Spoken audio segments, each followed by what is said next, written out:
Am I the jerk, Donnie? Well, we're about to find out. Am I the jerk 1310 at gmail.com. That's where you send in your scenarios to see whether you or someone else that was around you or that affected you, if they are a jerk. And since we're the experts, maybe we're the jerks, we will let you know if you or someone else was. So let's get into it. You ready? Hello, boys. I was out with friends at a local outdoor drinking spot. This particular place has yard games and different activities that make it attractive for families. Occupy the kids while the parents drink. It should be known, I don't have any children. My friend's daughters were playing nearby, and we noticed this group of girls coming around every so often, and it seemed that there was always some kind of trouble when they did. Maybe not bullying, but definitely mean girls stuff happening. Our group was paying attention to what was happening, but the mean girls' parents were nowhere in sight, and the troublemakers would run off every time one of the parents in our group intervened. Finally, the lead mean girl came back and was about to start something. I was several IPAs deep at this point and yelled, "Hey," at the top of my lungs. The little girl jumped 6 feet in the air, glanced at me with eyes wide, and sprinted off into the crowd. So John asks, am I the jerk for yelling at a little girl? Catch me outside. How about that? This is... Junior talked about this book, I've been reading it, called About the Anxious Generation, and about not helicopter parenting, but perhaps in a degree overprotection of parenting, where it used to be you could figure out as children conflict in situations like this that you'd have to go through that as you became an adult made it easier for you. Because I think as a parent, we're so protective of our kids, because this happened to my son years ago when he was much younger. Used to take him to the park, we'd play. You know, I'd be close, but let him kind of figure it out on his own a little bit. Man, we went to a park one time, and this kid would come up to him and, like, again, not bullying, but he'd run over and tell me, this kid won't let me go down the slide and stuff. I was like, well, why not? He said, it's his slide and all this. So I go, well, tell him that it's your turn. So he runs back over and tells me, and again, same thing. So, yeah, I understand the frustration, because I went over to the little kid, look, it's his turn to go down the slide.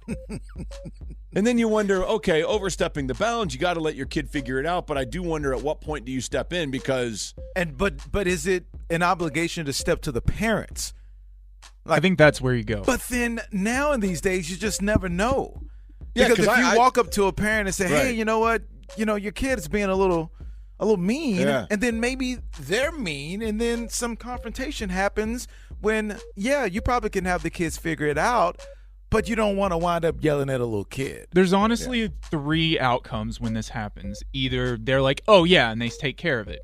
By the way, that's the least likely outcome. Yes. 2 is they're just like, or some combination of, oh, okay, and then they go back to doing whatever they were doing, the parent. Yeah. And then 3 is they blow up and the worst case scenario happens. Then we have World Star and everyone's grabbing their phones and it's going viral. So honestly, because we deal with this a lot at parks and whatnot. Yeah. It's you just control what you can control, and that's your child, which is we go to a different part of the park, we do something else, we try to remove ourselves from the situation. That's the best thing you can do, because there's 2 out of the 3 outcomes are bad, and those are the most likely things to happen. Because if they do nothing, that's just going to infuriate you more, and you're going to need to remove yourself from the situation anyway. So that's generally the best play. Yeah, Travis is right, because it does become that, because you go tell those parents, hey, your kid's messing with my kid. You want to keep an eye out or say something?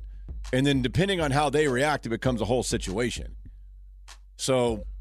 And nobody parents the same. Right. And especially in public, nobody parents the same. So it's just going to turn into a conflict of ideals. And that's not the park isn't the place to have that talk. I don't feel he was being a jerk by yelling "hey" at the kid. No, you're in the clear there. But if the kid runs off and says, "This man yelled at me," to the parent, that parent's going to come back with air in his chest or her chest. And then it becomes a whole thing. Well, you're not doing anything about it, so I decided to parent for you. And then it becomes you're yelling at each other, and your kid completely forgot what happened originally. All they know is that my dad yells at people at the park. Yeah, it's such a sticky wicket when dealing with other kids in a public place, because you want to be, especially if something's happening to your child, you want to defend them, but at the same time, there is definitely a bubble around that strange child where you gotta step very carefully. Well, you guys are the child makers and the crew. Man, it's I'm not. It's a lot. It's a different world. I would probably yell "hey" at the kid. Come on, man.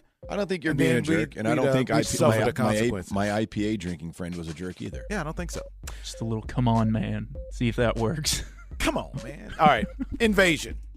With the break in school during the summer months, my young kids, ages 3 and 1, I was tasked with watching them one weekday morning. Something I don't usually do, but because I have a job unlike the woman who lives with me rent-free. I took the kids to an indoor playground that happened to have a nice coffee shop in the same building about 30 feet away. Anyway, my 3-year-old is having a great time playing and minding her own business. She accidentally knocks over the coffee of one of the mommies who had set her coffee directly on the playground area. My toddler was apologetic, and we helped the mommy clean up the coffee, but we did not offer to replace her coffee because of the mommy's poor placement of her coffee.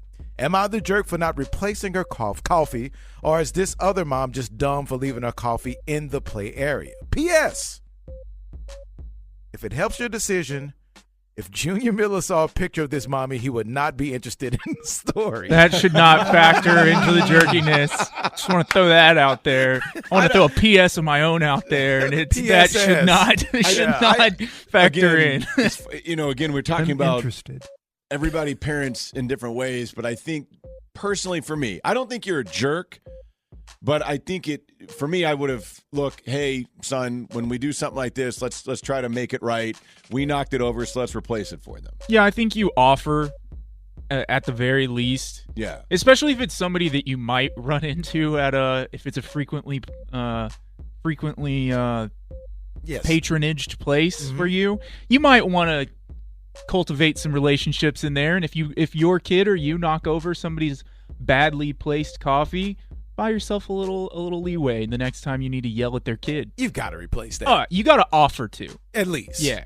It's like, No hey, matter especially where it is. if the coffee is in the general area, like you can get them a coffee fairly easily, you need to offer to replace it. Like the only Just as a thing I would nicety. say, if it's on the slide where you walk up the steps and they place the coffee right there and they knocked it over. Yeah, That's I mean, again, and I'd still think I would even replace it then. I mean, Like, I think you have to. If like, say it was a merry-go-round, which I don't even think those exist anymore, and they placed it on the merry-go-round, and the kid was jumping on it and knocked over, then what are we doing here? But to some degree, if they're just in the playground area, I'd probably, I think offer to replace it. But I don't think you're a jerk that you didn't. I personally would. Because now you or your child has created a mess that I'm assuming they didn't, mop up. No, well, they said they helped clean up, They but helped- still, you think you have to offer. I think it's a little bit of a jerk move. But I not do wonder offering. if the mom whose coffee you knocked over, I kind of wonder if she was like, hey, are you going to get me one, or do you want to replace this, or if she said anything. If nothing was said, then I don't think you're a jerk for not doing it. You could have gone the extra step and said, hey, let me replace that for you. And you're definitely a jerk if you ask for the coffee to be replaced. Like, hey, how about you go get me a new coffee? Are you? I think that's a jerk move. Because while I think you should offer to replace, you're not obligated to do anything in this case. You're obligated to make sure everybody's okay and that the mess gets cleaned up. But to purchase a new coffee, I don't think you're necessarily obligated. You are maybe obligated to offer. I think Travis is right. Yes, you can't ask. Matt is also right. You don't have to get it because you're at a playground.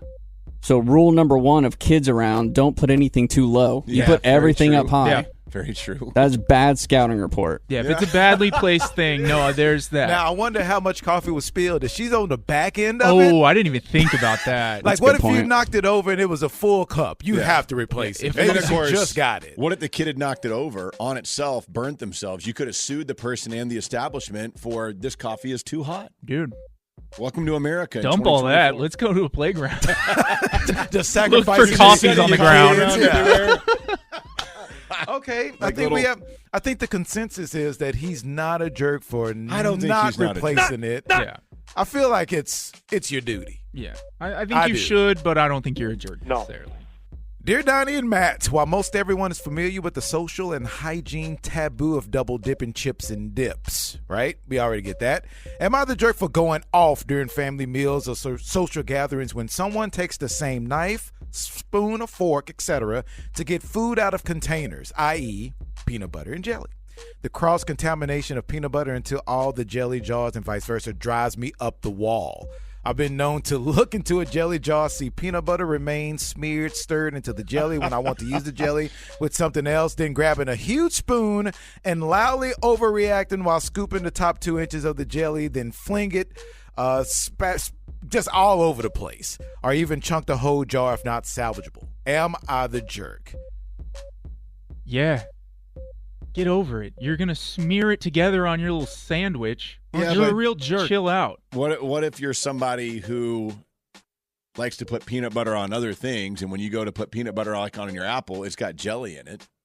I think you'll be totally fine. What if you discovered something new and now you're the inventor? No, it doesn't of bother peanut me butter jelly personally, apples? but I don't think he's a jerk that he's like, hey, I don't want this to happen. Boy, if you're admitting that you're loudly making a big deal about a little bit of peanut butter in the jelly jar, a little jelly in the peanut butter jar, and flinging 2 inches of jelly, you're a jerk. Yeah, but where does it stop? Because what if it's the queso and the guacamole, and you don't want to eat guacamole, but now you got guacamole in the queso because you use the same spoon or whatever? I think you need to grow up and Different mix a little types guac of with sauces. your queso because that's delicious. What if you don't like habanero, but you dipped it in the habanero salsa, and then the one person doesn't like hot pepper at all, and so you got that spoon into the other salsa and made it spicy? Ask for another salsa. Yeah, but you could have just asked for a spoon. See what I'm saying? Like, I don't think you're a jerk.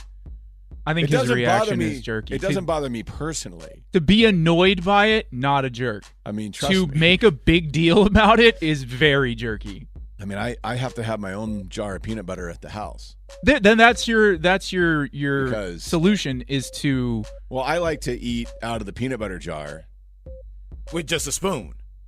Yeah, like But it's your spoon. Yeah, and so your you eat peanut it, put butter. it in your mouth, and then put it back in there. But it's only you that's eating out of it. yeah, because the wife doesn't like that, and it drives her insane. and that's That the would solution. probably drive. Well, it wouldn't drive me insane with the wife. She It doesn't may like at all drive that I me do that. insane with someone else. Yeah. Like anytime I try to, like if I'm going to eat chips and salsa, I try to do it before she sees me because I don't see the point in getting a bowl out to put the salsa in. So I'll just dip the chip into the salsa jar. She In can't the jar? stand- Yeah, no, I wouldn't do Or that. What I'll do is I'll take a little sip of the salsa and then put a chip in my mouth so I don't have Doing to use a bowl. shots of salsa? Straight Yeah, I from did the it- jar, huh? I did it yesterday, yeah. And then what happens is she comes up and she goes, no, get a little bowl. And I go, I'm done. See, I was gonna defend. She goes, no, you're not. I go, yeah, I am. I was gonna defend like if it's a family situation, especially immediate family, double dipping's on the table. Well, Like if it's wife and husband and because like kids, we're double dipping. You swirl your tongues together, so why wouldn't you share a Oh, yeah. spoon yeah, or that's whatever? fine. yeah, The but- wife is fine, but if it's- anyone else. Yeah, outside of immediate family, no double dipping. No double dipping. What if you're hanging out with a group of friends and a girl's there that you would make out with if you could? Then you could double dip with her. No. No, I think she would. Yeah, no, I'm She out. wouldn't make out with you on the basis of double dipping. But if you play your cards right, get married, have a couple of kids, then Then you you're can double good. dip all you want. Yeah. Yeah. All right, so what do you think? Because you're the tiebreaker on this guy. Because Travis says jerk. I say not jerk. I think to make a huge deal out of it is jerk behavior. Like, I Make a get it. huge And if you deal, don't yeah. like it, but if you've let it be known that that's something that you don't like and it continues Yeah. to happen, then yeah, you're going to blow up. But it doesn't stop you necessarily from saying, yeah, it's kind of a jerk move to make a huge deal about it. But you can say, let's not have it happen again. Mhm. This is what kind of grinds my gears a bit. So let's stop it. Big jerk. All right, that's jerk for this week. Am I the jerk? 1310@gmail.com. That Those was are good fun. ones. Yeah, Man, those are really good ones. you were very lenient this week. Was I? Yeah, as far as everyone not being a jerk. Did I say every? Well, I did. I didn't vote for a jerk on any of them. No, you didn't. Nothing wrong with that. Yes. Yeah, why did my voice just go back to? Have they dropped yet? Are you fine? Yeah. Are you good? Okay. Jeez. Passion. We continue to celebrate the great Willie Mays, his passing this week. Very sad, but it's caused a lot of people to look at his great career once again, and I understand it's also generated a tribute song. It has. All right, what you just heard in the background there was it's the Mick, he just touched home, and we made the P1s endure that song once again. Endure. That was created by a human who wanted to pay tribute to Mickey Mantle after he passed away. I think that song was made in 1995. So, Craig, you missed the first 3 shows this week in which we looked at the technology, AI, that has been generating music. And I don't think it's an understatement, George, to say that you and I were kind of blown away at how good it's gotten at creating a song that is kind of catchy and singable and gets earwormed to you. And just a few months ago when we would hear these, they weren't. Yeah, they were just kind of weird songs. They weren't quite there.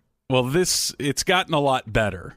Now, I wanted it to do a tribute song, since who's got time to do it like we did in the old days with the Mick Just Touched Home? You got to get a songwriter to write horrible lyrics, and you got to get a singer to go into a studio and sing it, and musicians to play anemic instruments. You got to do all that. Nobody's got time for that. Nobody's got time. So instead, I just fed in a couple prompts to the AI generation machine that I've used here, which I've tweeted out a link if you want to use my invite code to create your own songs. You can do it. And I wanted to write some tribute songs about Willie. Now, I have to say that it could have written better lyrics in this, but I prompted it in such a way to give us ridiculous lyrics. Because I told it I wanted a sappy mid-tempo song about the tragic death of Willie Mays, talking about the crazy ways in which he was killed in bizarre accidents. Oh, my gosh. Sir. So it spit out, I think it's trying to do a serious song, but of course I've given it a prompt that's going to result in crazy stuff. So, Junior, this thing thinks for about 10 seconds, and then it spits out a song that it's not only written the lyrics to, but it's also done all the instrumentation to and created a fake voice to put on top of it. Wow. Now, this first one is sung by a female, and I think it's a pretty good little song. Willie Mays slipped on ice, fell down once, twice. Crazy how it goes, life's rough throws. Willie Mays struck by light in the clear bright light. Insane how you went, no way to repent. Willie May, Willie May, gone too soon, we say. I think I forgot an S. In so many wild ways, we remember Willie May. It's Billie Eilish. Got trapped in a storm, tornado took his form. So unreal to see nature's cruel spree. Oh, Willie was a friend, his life met a wild end. In laughter and in tears, we shared through all the years. Willie May, gone too soon, we say. In so many wild ways, we remember Willie May.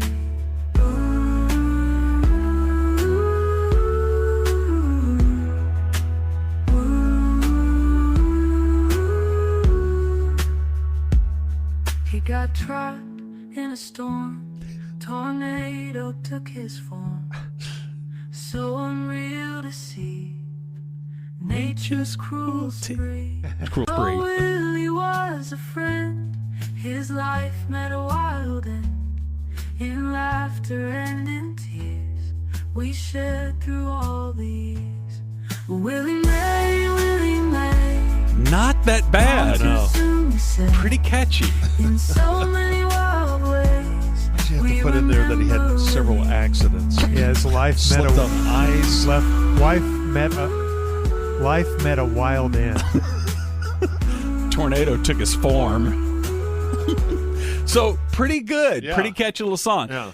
But after I heard that, I'm like, whoa, I wanted a guy to sing it because of the Mick Just Touched Home. I wanted that. So instead I put in a prompt of male voice country song about the tragic death of Willie Mays, about the increasingly crazy ways in which he was killed.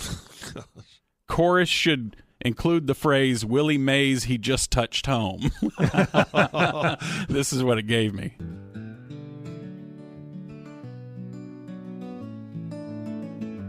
Willie Mays grew up in Georgia's red clay, swinging for the fences come thunder or rain. One dark night, fate took a twisted path, the ballad of his end, strange aftermath. Tripped on a straight back, fell head over heels. Landed on a pitcher's mound where fate revealed. A meteor shower rained from the sky. Poor Willie Mays didn't have time to ask why. Oh, our hero legend known, caught by fate's cruel undertone. Willie Mays, he just touched home. God that it only did a triple phrase there. He got up again, just brushing off dirt, only to be struck by a runaway car. The umpire cried foul, but the damage was done. Willie shook his head, knew his race was run. A wild pitch set a barn ablaze. Now that just sends me into hypnosis. A wild pitch set the barn ablaze. Flames licking high, fire was a craze. They tried to save him, but the barn was his too. Willie Mays met his peculiar doom. Oh, our hero legend known, caught by fate's cruel undertone. Willie Mays, he just touched home.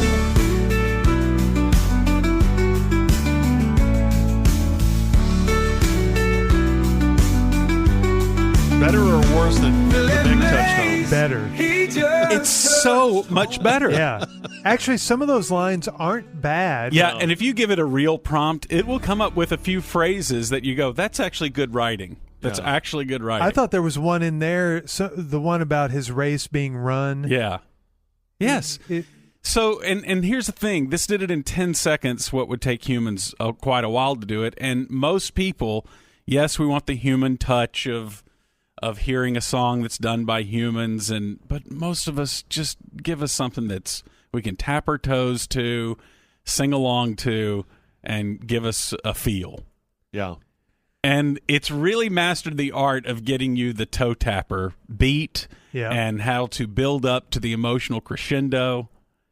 And it's you missed us talking about this. We talked about it several times throughout the week, but I wanted to at least conclude with a touching tribute to Willie. Very touching. See how well a computer could do versus 1995's human could do. The fact that it can do it in 10 seconds and produce something of that quality is incredibly great. And with a janky prompt like Willie and a bunch of increasingly bizarre accidents. It's incredibly great and incredibly scary. Yeah. I know. It is frightening. Well, we're in the middle of a little bit of Dak Prescott talk, as maybe he didn't want to be here, or maybe he doesn't care enough to be concerned about what's going on right now. Or maybe he knows every day that passes he gets more leverage and the promise of the price going up. Yeah, maybe so. Like when Jared Goff comes in at 53. He's laughing. Yeah. I mean, so we don't know what Jordan Love is going to get, but Jordan Love is going to get well north of $50 million on roughly half a season of good quarterback play. I don't love it, but I also would say if I had to bet, that looks like a guy who can play quarterback moving forward. Yeah. Big time. So if you want to keep him, like think of it this way. Let's say you're in a group of 40 adults and there are 18 cars available in an auction, and you need to get to work every day. Now, there are other cars out there, but these are cars that, like, it's a convertible and the top doesn't go up or the door doesn't close or things like that. So you could still have a car, but it's a car that sucks. But if you want one of the 18 and you're one of the 40, you've got to overpay or pay beyond the going rate or whatever. The going rate is the going rate. If you want one of these good cars, you need to buy this car. Okay. So it doesn't really matter if the car can race the other cars and beat it It's just, can it get you to work and reliably? And so you're going to have to pay that. And 22 people in this room will not get one of those cars. And they're going to have to ride a bike or take an Uber or whatever. And that's the analogy. It's not a great one, but that's the quarterback market. It's not really, the highest paid guy is obviously the best quarterback in football. No, he's one of the guys who can play at the level that we consider passable and probably even above average. And if you want one of those guys, this is what it costs. So now we play the game of who would absolutely be in the market for Dak Prescott if the Cowboys do something that may not be unprecedented, but I would love to hear the list of 30 or 31-year-old quarterbacks of his level who hit unrestricted free agency, especially in the franchise tag era. I submit to you, it does not happen across the board.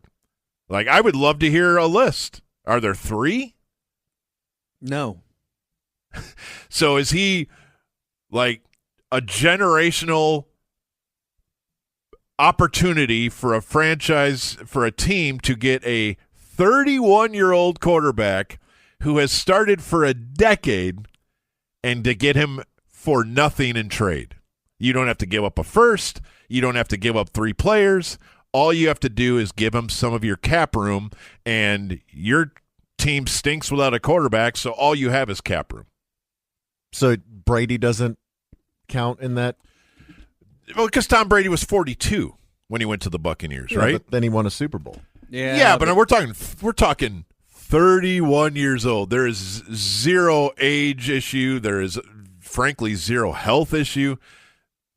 You may not think he's great, but I would love to hear a comp getting to the market at that age with that resume. Okay, so I put the other 31 franchises. Somebody asked me to basically say, well, where do you think he's going to play? I put the 31 franchises into 3 groups. 0 interest, maybe, yes. Okay? So let's quickly do the 0 interest list. There are 17. Eagles, Commanders, Bears, Lions, if you guys want to stop me and ask for clarity. Yeah. Bears, Lions, Packers, Falcons, Cardinals, 49ers, and then in the AFC, Bills, Patriots, Ravens, Bengals, Browns, Texans, Jaguars, Chiefs, and Chargers. That's 17 have 0 interest. Okay, that leaves 14 teams. The maybes. Minnesota is a maybe, unlikely. Carolina is a maybe, very possible. Tampa Bay, probably not, but I would not say absolutely not. They have Baker on such a good deal that they could extract themselves pretty easily. The Rams, this is all about how much Stafford has left and how much the Rams want to keep paying him at the top dollar because he wants a raise. The Jets, there is so much to be curious about with Rodgers' future. He may not be healthy and he may not be good at any point, and we at least have to say maybe. Miami, will they give Tua $200 million? Tennessee, Will Levis.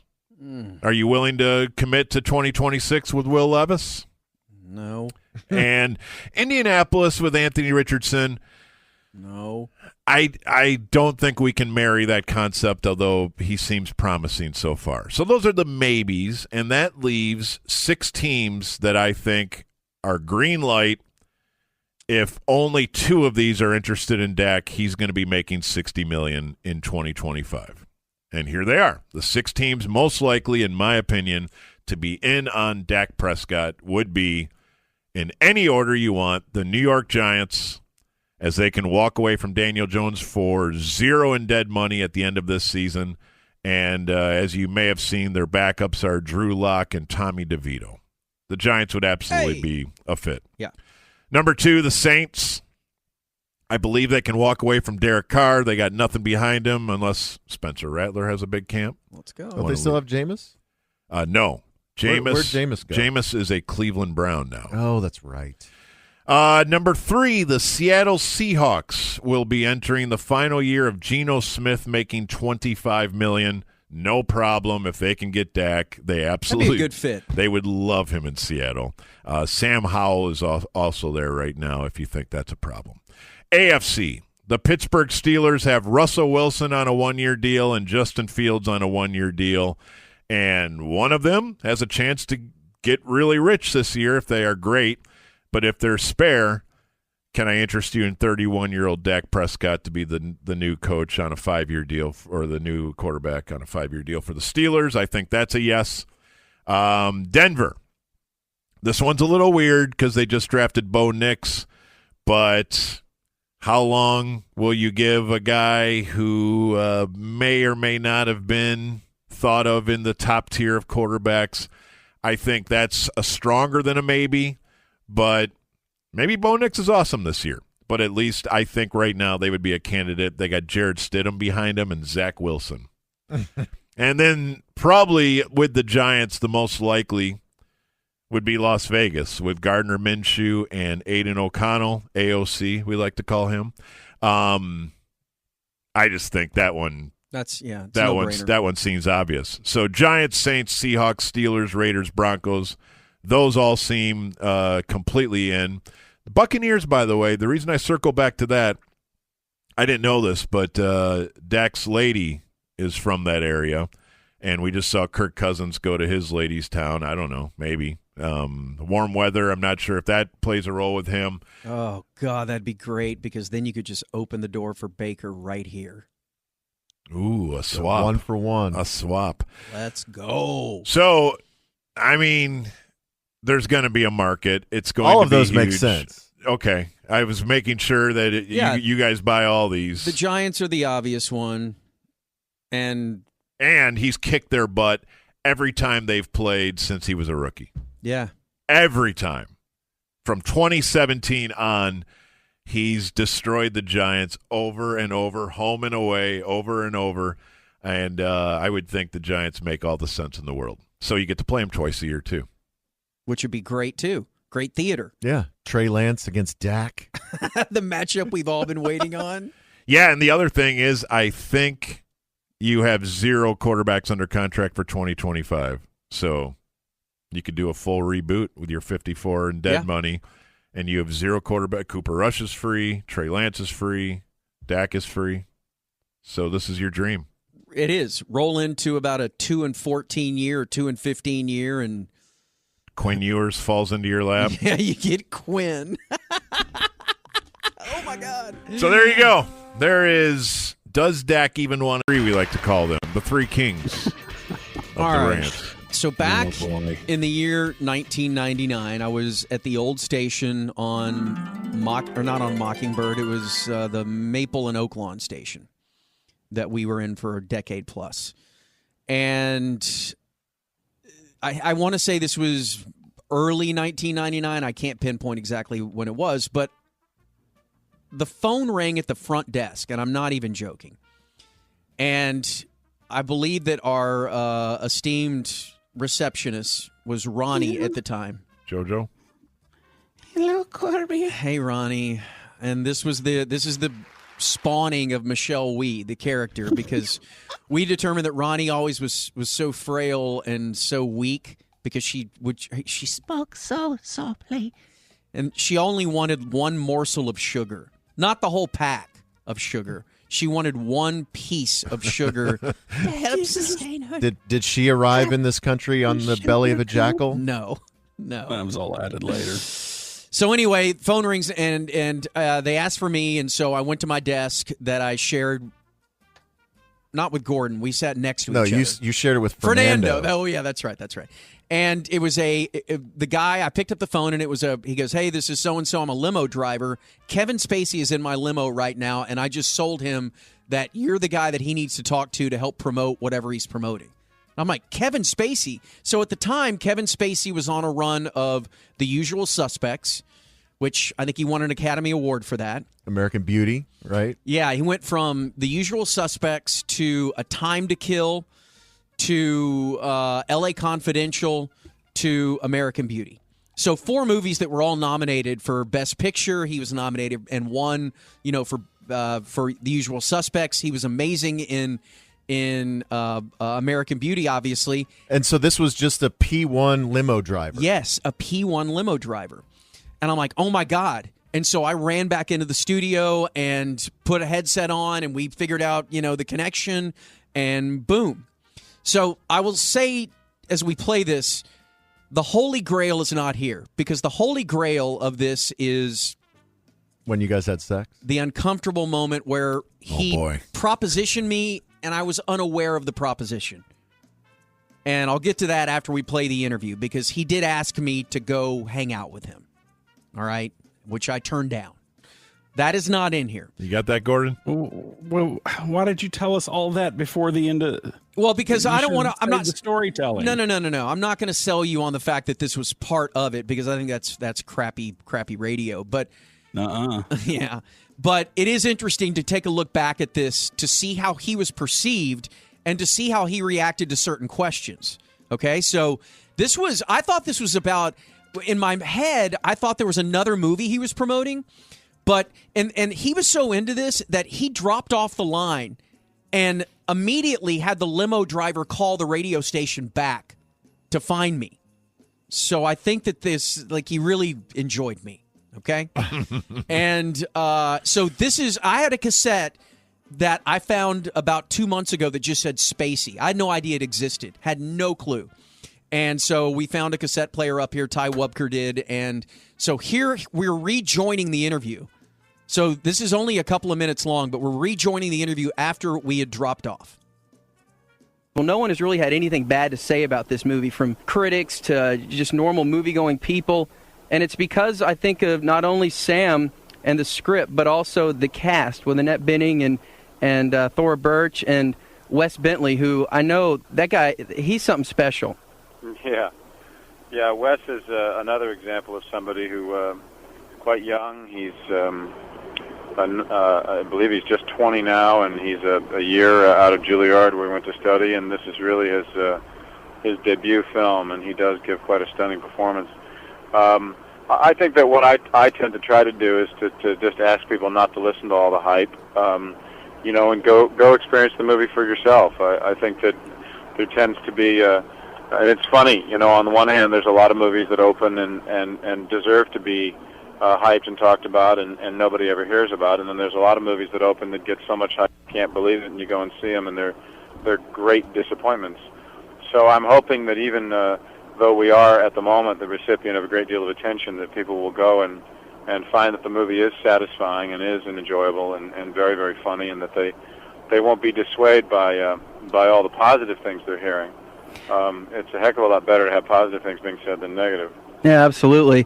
Was it uncomfortable for you at all? I mean, when I saw the movie for the first time, and you immediately see the attraction that you have for Mena Suvari, and it's funny. It was funny to me, but was it uncomfortable for you at all, trying to portray this role as this guy who's going after this 16-year-old?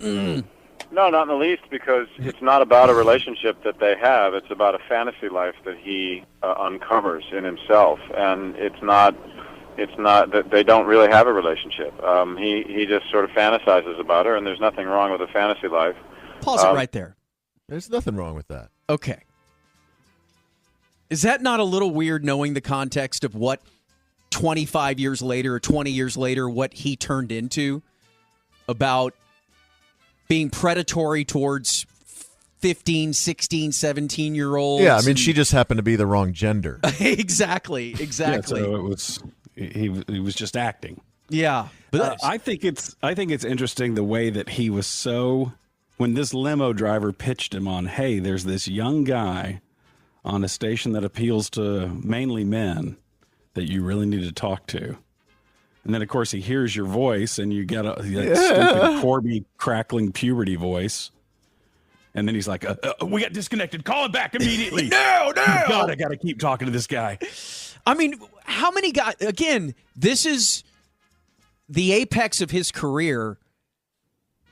And he's talking to a guy that's on the radio from 10 to noon in Dallas, basically, as a producer, and scrambling to call him back. Like, it's really the limo driver pitched him on. Yeah, the limo driver. Okay, go ahead. I love him. He just sort of fantasizes about her, and there's nothing wrong with a fantasy life. You just happen to see it in this movie. But toward the end of the movie, I think that anybody who stays and sees the movie and watches it and pays attention to what these characters are going through, they'll realize that what those two characters end up teaching each other about themselves and their own lives is actually kind of a breathtaking message. Yeah, I agree with you. Now, what about some of the pot smoking scenes? You look like you enjoyed doing that. I mean, it looked like you were having fun doing that. Oh, we had a ball doing that. It was a hysterical time for particularly the scene with Wes and I in the back of the alley, because we were convinced that everybody on the crew thought we were actually stoned, but we weren't. But that made us laugh even harder, and a lot of that got captured on film. Cool.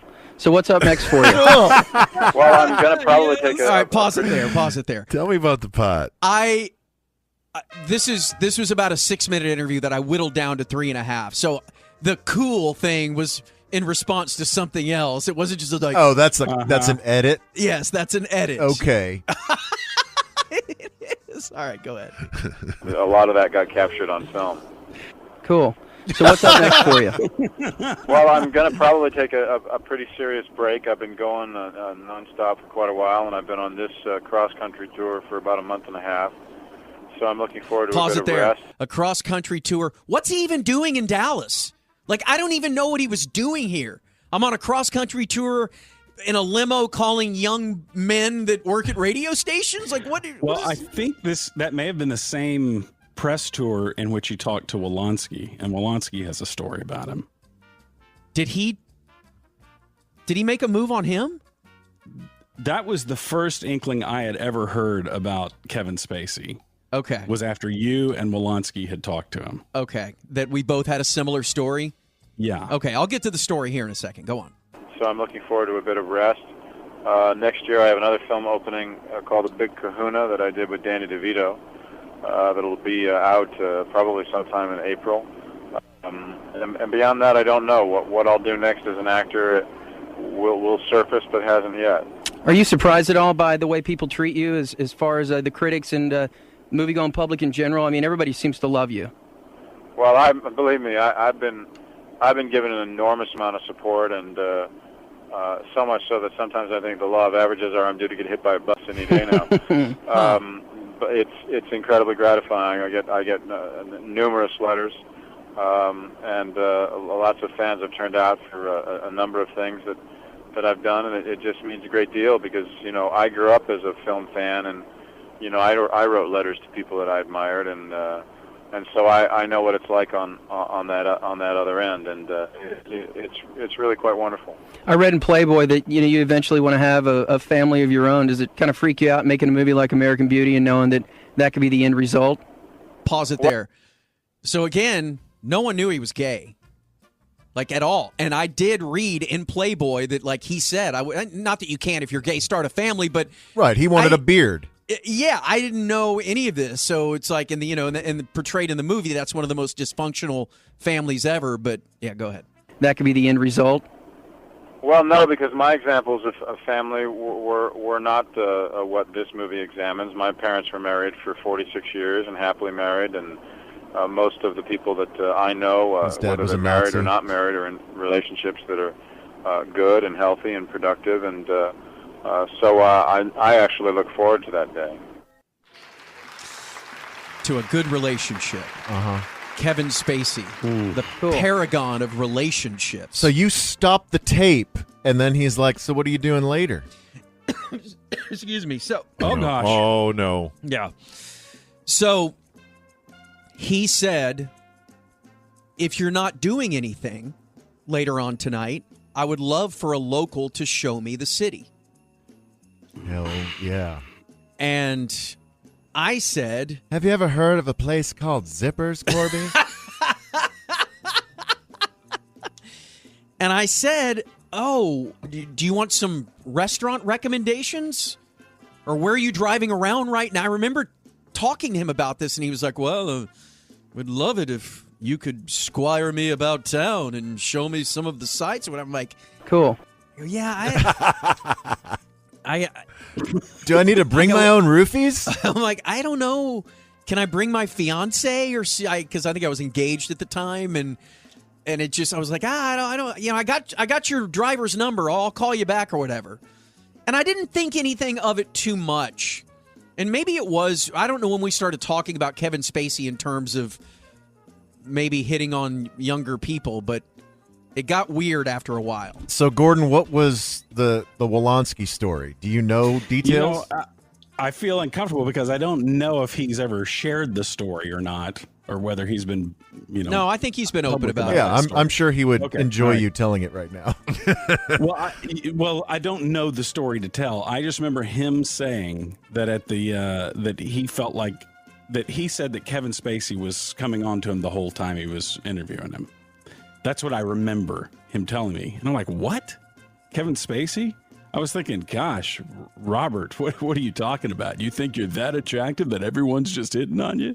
But of course, we come to learn that he is that attractive. That Spacey he cast a wide net. Yeah, and it was anybody and everybody. Yeah, that he was always on the prowl, and it didn't matter if it was press or if it was young actors looking for a mentor, or if it were students when he was working at the Globe Theater in England or whatever. Yeah, yeah, he Have would you watched anything that moved. A two-parter.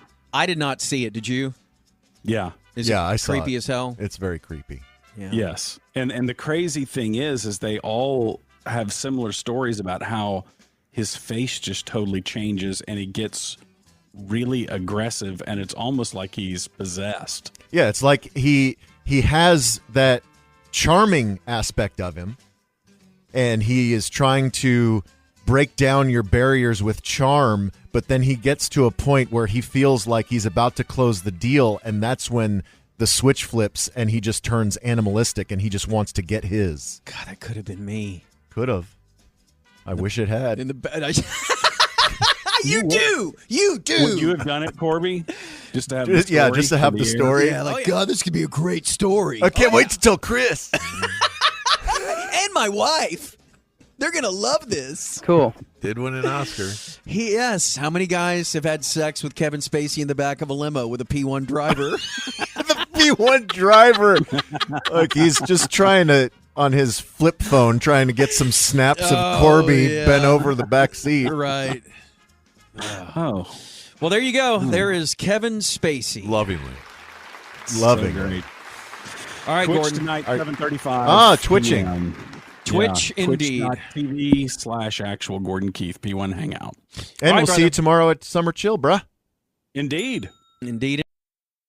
Speaking of the Say Hey Kid, the great Willie Mays passing away this week at the age of 93. Joining us now on the ticket hotline to talk about it is someone who actually played with Willie Mays.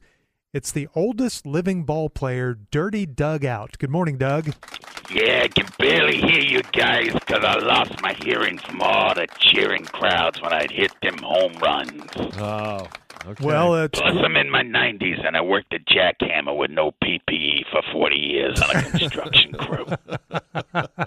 Okay, we'll try to speak up. yes, thank you. Thank you. Thank you for joining us, and condolences on baseball's loss, the great Willie Mays. Yeah, I tell you, we lost so many great ones. You know, being the dirtiest of dugouts, you know. I mean, even my hardened heart is very sad today to lose him. Yeah. You know, I played with him. My dad, Mel Out, he played with him. He's a great ball player, too, Mel Out. Mel Out, yeah, I remember Mel. But, yeah, you know, and I played with all the greats, you know, Babe Herman Ruth, Tyrion Lannister Cobb, Mitch Moreland, all them greats. You played with Mitch Moreland? Wow. But Willie was my favorite. You know, I'm very honored to say I played with the late, great Gil Brandt Award winner, Willie Mays. He was the best. There won't be another one like him, damn hell, I tell you that. No, there won't be. He was a clean player. He didn't do all the steroids like I did. Oh, you did? gosh. Oh, my God, I did so many steroids. I did steroids before Barry Bonds Sr. even thought about firing a baby into a woman. Okay. Jeez. I was so roided up once I ripped the head off a hot dog vendor for serving me a dog without relish. Literally ripped the guy's head off and pitched with it for 2/3 of an inning. Okay. Wow. That sounds like a made-up story. Yeah, but Willie, he wouldn't like me. He was a nice guy. I once saw him give a guy a shirt off his own back. Wow. Yeah. He always carried an unopened shirt taped to his back in a gift box just for such occasion. So That's the kind of guy Willie was. Ha-cha-cha-cha-cha. Okay, there it is. Now, so you were a Giant? Did you play for the Giants? Yeah, I played for the Giants. I played for all the teams. All of them? All the teams. I was a journeyman. Yeah. A journeyman, I tell you. Okay. Willie, God dang, that guy was good. He was fast, too. Yeah. I once saw him run a quarter of a mile to chase down a fly ball, and he caught it over his shoulder.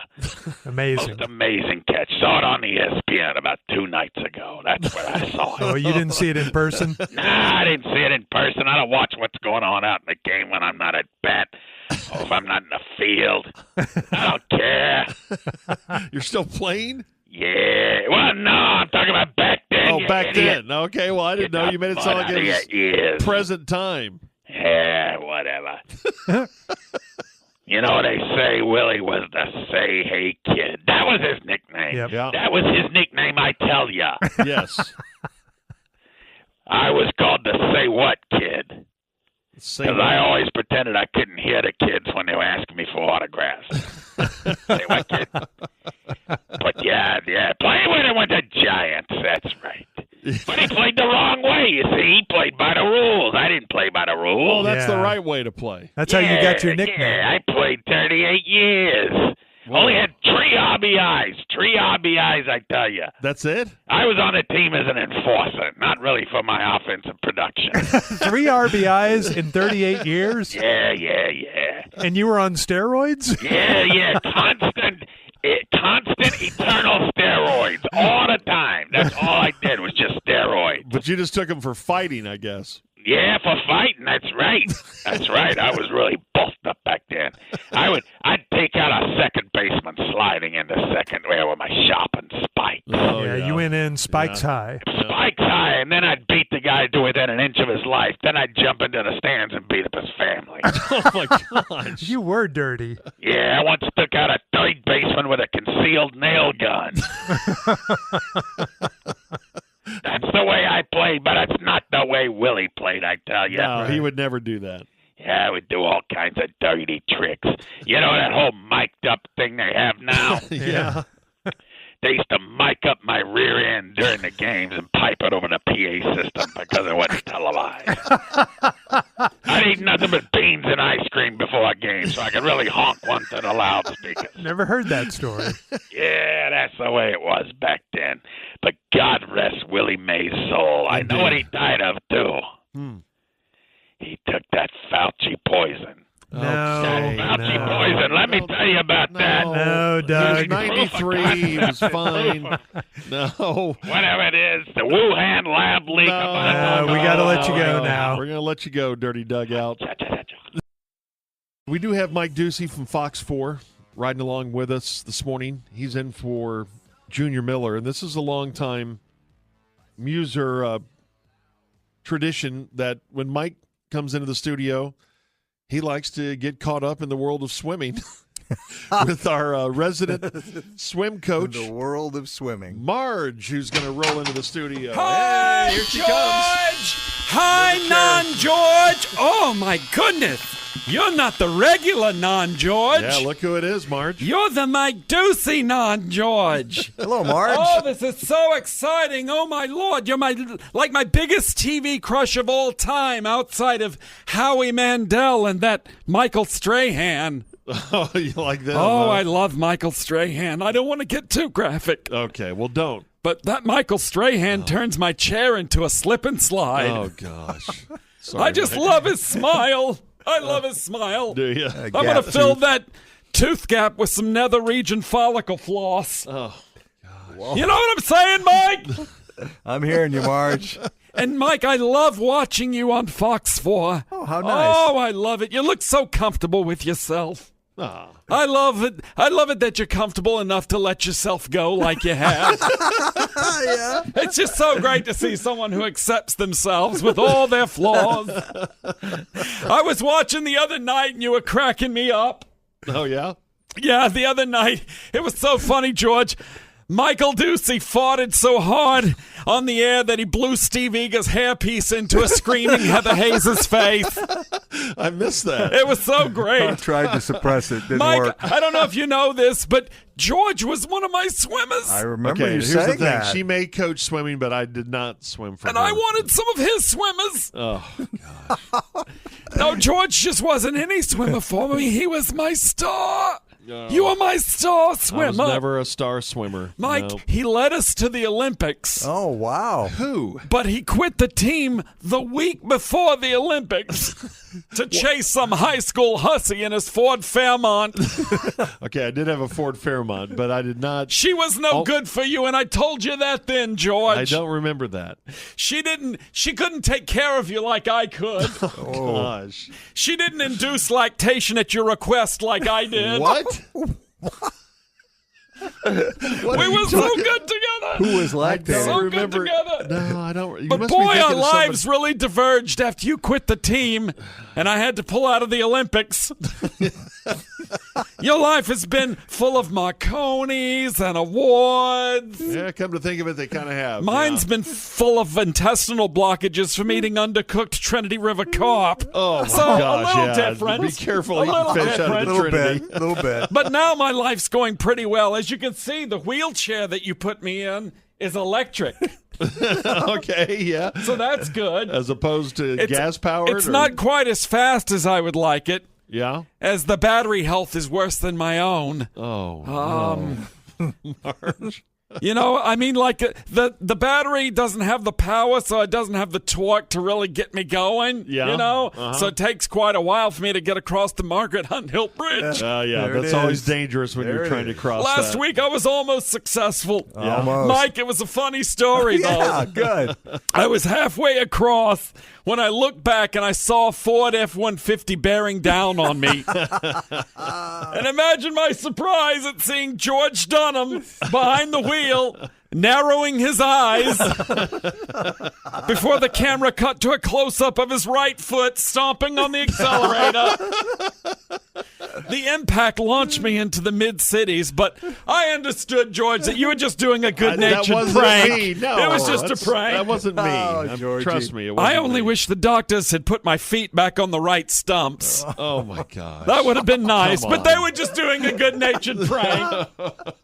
George, can I ask you a question? Okay. Can I come live behind your huge Gothic mansion Okay, I don't have a that blares Gothic red mansion. dirt rap music at all hours of the Red night? dirt rap music? What are you I wanna talking hear about? that. I could just live in the woods and eat roots and berries and No, whatever that's small not woodland necessary. creatures I could catch by hand. No, I don't think that's good, but we do need to get you housed, though. By the way, remember that one glorious year that you took pity on me and let me stay in your tool shed Nope. for a whole I Christmas don't, day? don't have a tool shed. That was so kind of you. Christmas miracle. It was a Christmas miracle. You confused me with Especially when you somebody. came out and gave me a new coffee can to go potty in. Oh, So kind of you. that didn't happen either. I filled the other one pretty quickly after eating that turned lunch meat that you fed me on the end of a stick.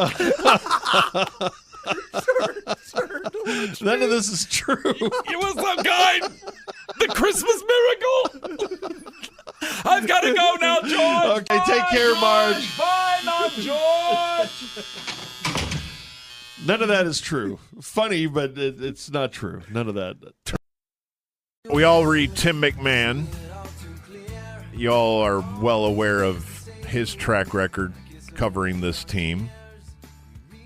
And he had something at ESPN.com that hit last night.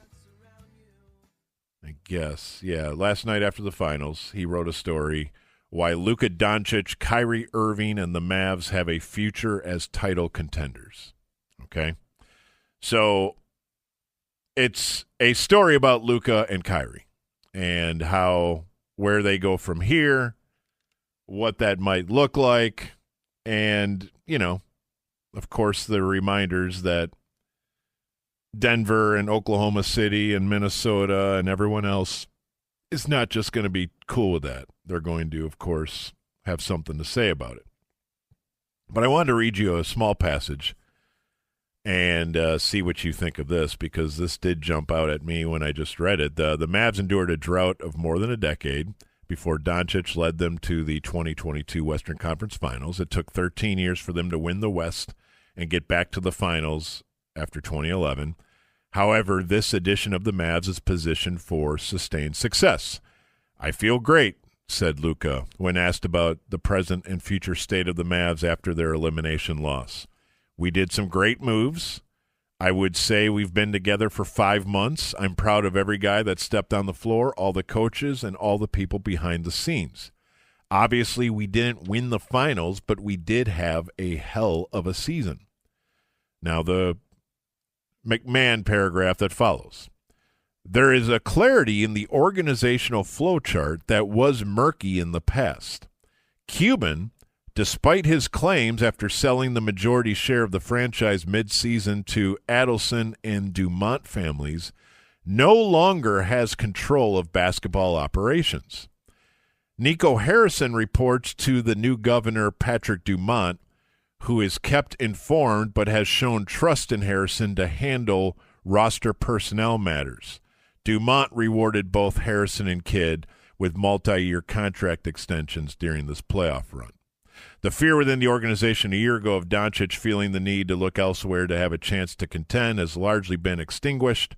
Doncic, starting well before the playoffs began, has frequently expressed that he's ecstatic with the circumstances in Dallas and appreciative of the roster moves that expedited the Mavs' emergence as a contender. Yeah, I figured that was going to happen at some point, just not within months after the sale became official.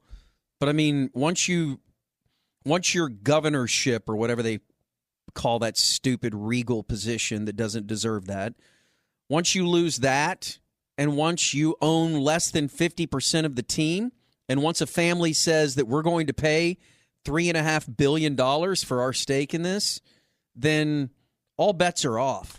Yeah, there's more here from CBS Sports if you're interested. Jasmine Wimbish, who I'm not super familiar with, but that doesn't mean anything. I just don't know her work like I know Tim McMahon's, but she wrote a follow-up to Tim's piece.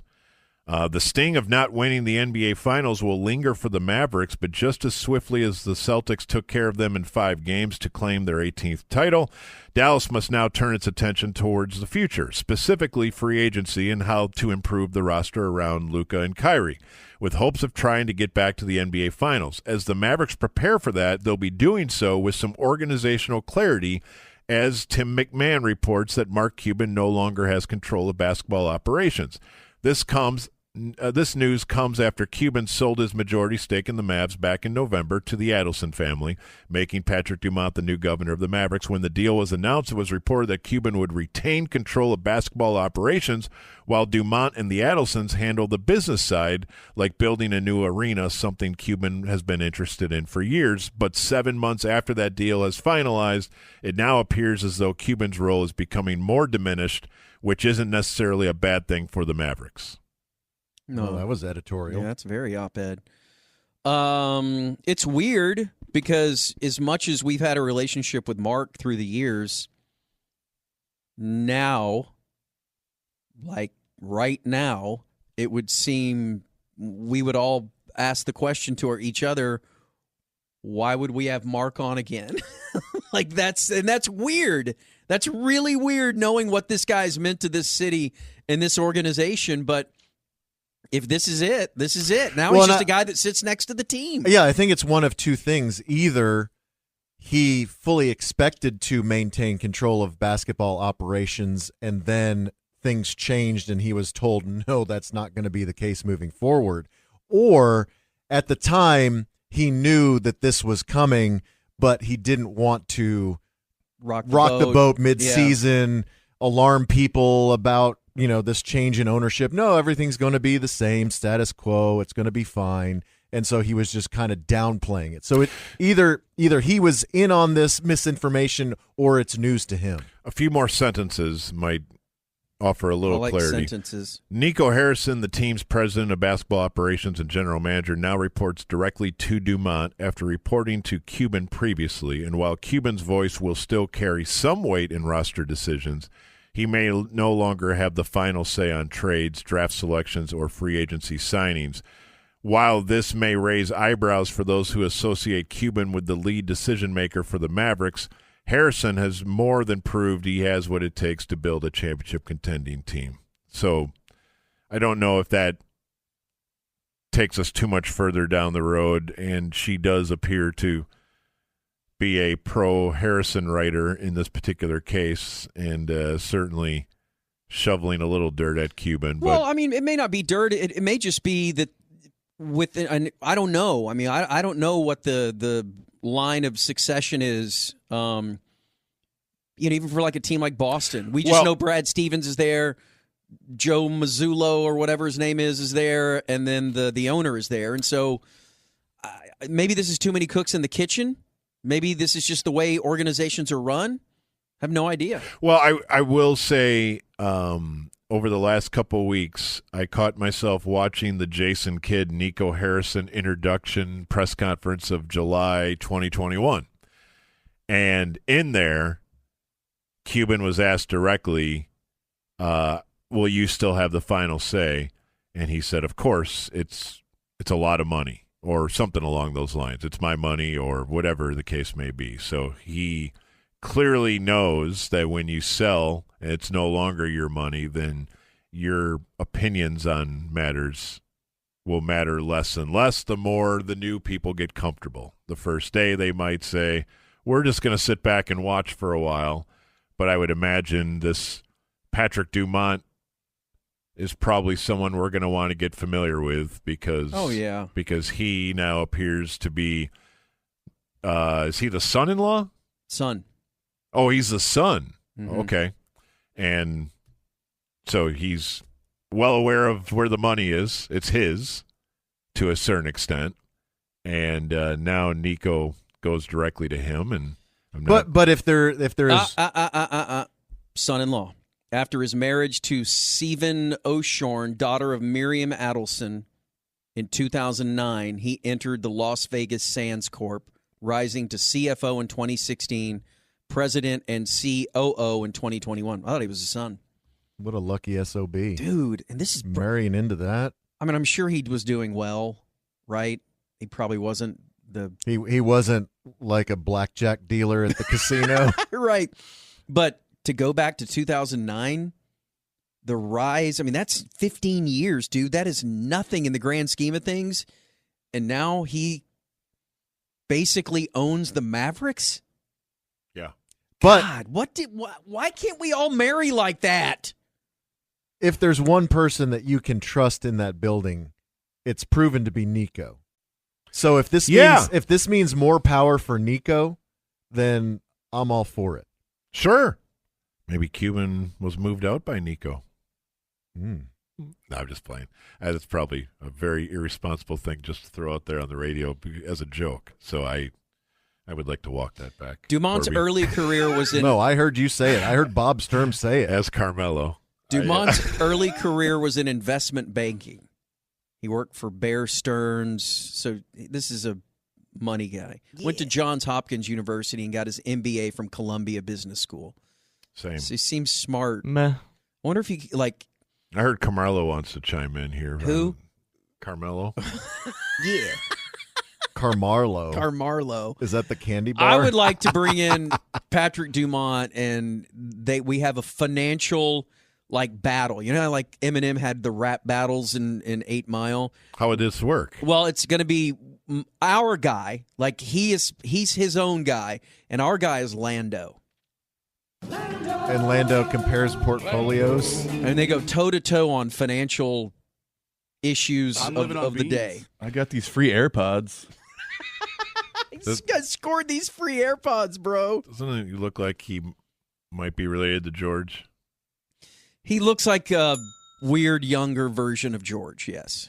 It's happened again.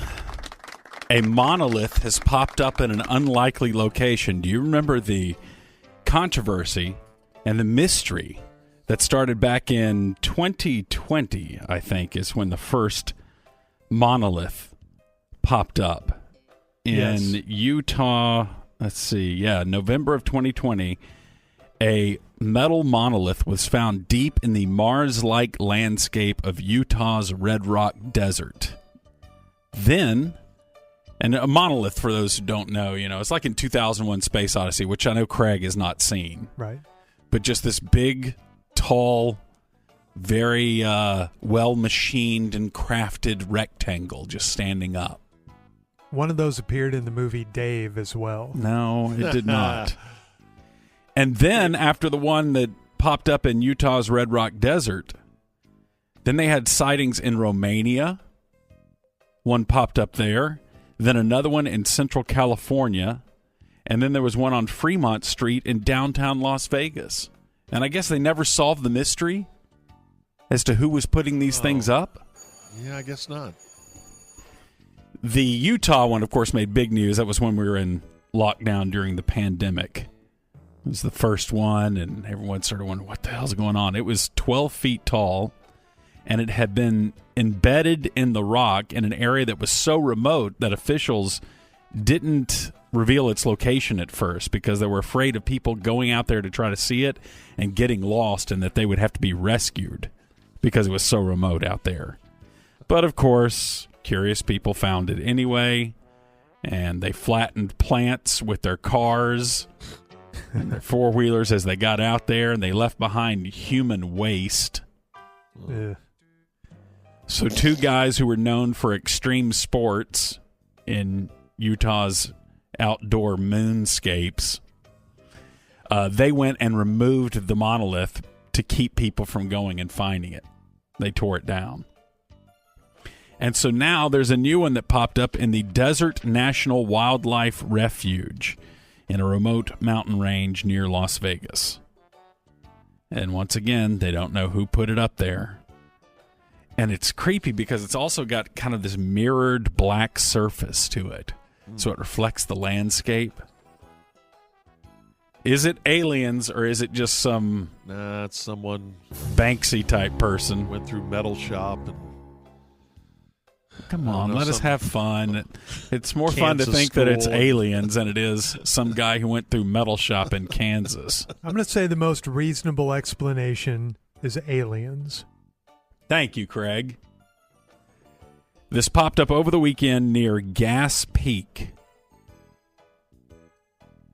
And it's a place where bighorn sheep and desert tortoises roam around. Could have been them. Mm-hmm. It's pretty impressive looking. So we've got another mystery to solve here. Boy, they're very cool. So they're cool looking. If it is a Martian doing this, what is the message? What is the point? I personally believe that they are antennas for aliens to communicate. It's their 5G network. Okay. I like that. That they use to broadcast information to convince us all to get the Fauci jab. That's what I think.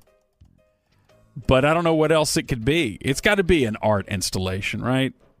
Somebody's doing something because it's so mysterious. But how do they lug the equipment out there to erect this thing, and then they don't leave any tracks? How about this? It's alien art. It's an alien art installation. They're showing us that they can do art too. I guess it's possible. Or probable. Well, I don't know about probable.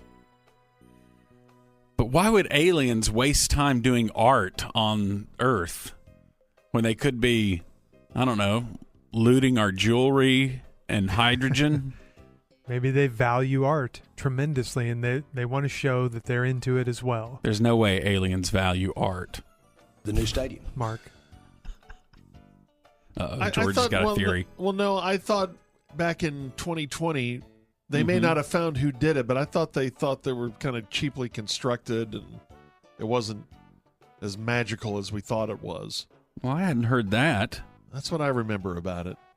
Like it was made in metal shop Well, or something. that's- At George Dunham on Twitter. That's defeating. Well, I'm just telling you what I remember about it, and you guys are acting like it's a sign from Mars. It's a sign from the Martian Jesus that we need some help down here. Like Well, that's maybe the truth. what if they break into the monoliths and they discover that it has technology inside it that we've never seen before that can be used to transmit messages Technology and stuff to aliens. Fart technology. Yeah, what if it's an alien heart blaster? I think it's pretty mysterious. Okay. At least that's what I'm saying. I think some guy in Topeka's. Why Kansas? I don't get that. I don't know. Middle of America. Indeed. Amen. We did the research one time to figure out what was the exact geographical center of the contiguous United States, and wasn't it in Kansas? Yeah. Is Kansas all boring, or are there pretty sections? Oh, there's some nice sections of Kansas. Okay. Not every state can have an ocean and a mountain range, okay? We're going to have some plains and big water places where you ocean can water. raise cattle. What and is the plant prettiest crops. state? What is the ugliest state? Hawaii would have to be right up there for prettiest state. I've never been. Have you been to Hawaii? Yep. George, have you? Yeah. Dang, I would love to see your contracts. Colorado. That guarantee Hawaii trips. Colorado's up there. Alaska is up there. Alaska's Oh, yeah. Boaska. gorgeous. That's a good one. Have you ever been to Alaska, George? I have not. Okay. One of these days. Ugliest state? Uh-oh. Probably North Dakota? Really? I've seen a little Or bit of it. It's pretty flat. Nebraska? It's pretty flat. There's some nice sections. I took that drive up to Lincoln, and I thought, hey, this is pretty cool. There's some rolling hills. And Great review. It wasn't as flat as I thought it would be. Ugliest state. If West Texas were its own Okay, state. I knew he was going to bag on that. Leaving out Big Bend.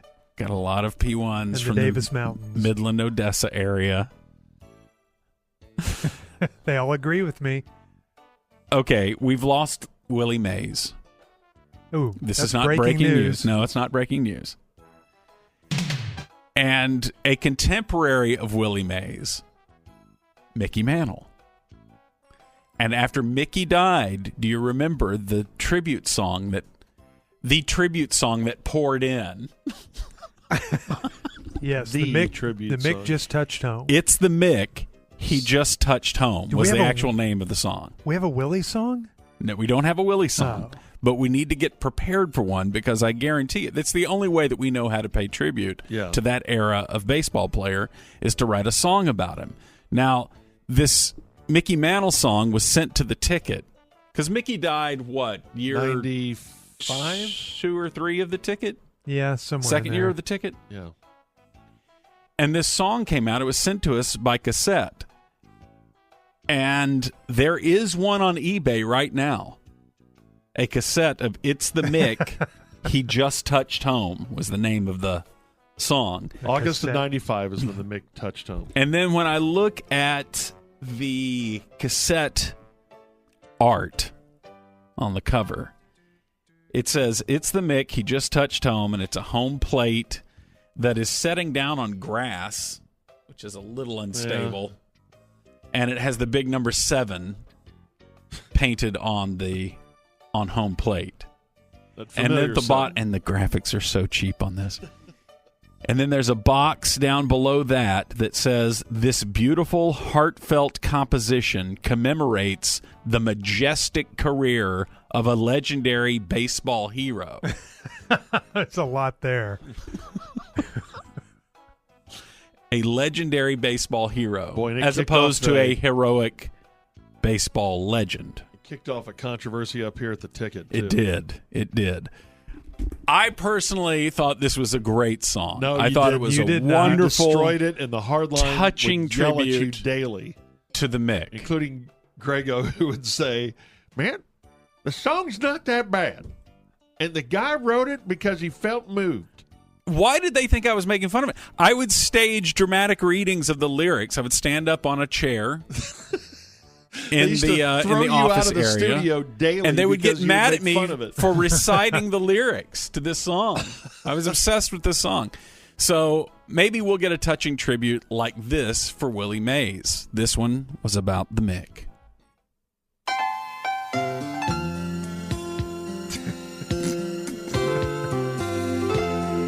Can you pause it? You like that production value? I think it's good. Everything in the 80s was so anemic. Even though this was in the 90s, this was clearly done with an 80s, with an eye towards the 80s aesthetic. All right. Don't overclap it. Let's just listen to the words. They're beautiful. The ballpark seems so empty. It's like we've lost a friend. Pause it. You like the way? Or Can't pause. Sorry. Oh, dang. We gotta listen to the whole thing. Kind of mark the end. Kind of. Can we start it again and pause it? Like someone's missing. There we go. Like both. We need pause technology. How do we not have pause technology? I don't know. I don't understand pause Well, if I play it off technology the drop page, it just plays by itself. I can't pause it. It wasn't in our system. Oh, okay. it wasn't? Yeah. Oh, okay. How is this We can't classic download it? song not in our system? I don't know. Because we talked about it 30 years ago. All right. So there's no way we can pause it? Give him a second. I can. Just Okay, give me a yeah, second. yeah. I'll give you a second. Okay, so let's analyze these lyrics so far. Ballpark seems so empty. Weird way to start a song, just the ballpark. Yeah, ballpark seems so empty. On one note, yeah. It's like we've lost a friend. It's not. We haven't We haven't really lost a really, friend. no. It's only like we've lost a friend. Right. What's the next line? The lights have all been turned out to kind of just mark kinda. the end. Yeah. What does that We don't mean? want to go so far as to actually mark the end in any way. So we'll just turn out the lights in order to kind Almost of like mark a the dimmer end. switch. Yeah, like a dimmer switch. Right. Okay, wait, we got it now? Ready to go. All right, stand by. And by the way, I tweeted out the cover art to this, although I've replaced it with it's the Say Hey Kid, he just touched home. But it still has Mickey Mantle's number on the on the plate there. But you can see that by going to my Twitter account, which is x.com/Gordon Keith/Tom Gribble at 1310. Okay, So we're ready. Here you go. The ballpark seems so empty. It's like we've lost Like a he friend. slides under those notes. I love it. Lights have all been turned out to kind of mark the end. It feels like someone's missing, someone we all knew. Okay, stop.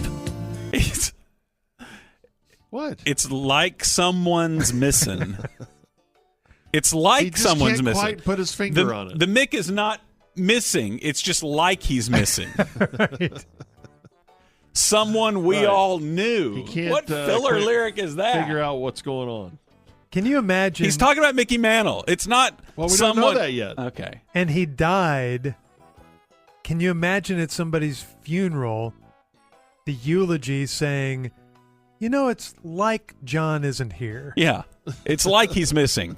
It's like someone we all knew that you all knew. Yeah, we're here at John's funeral. Yeah, of course. Yes. It's someone we all knew. Okay, go ahead.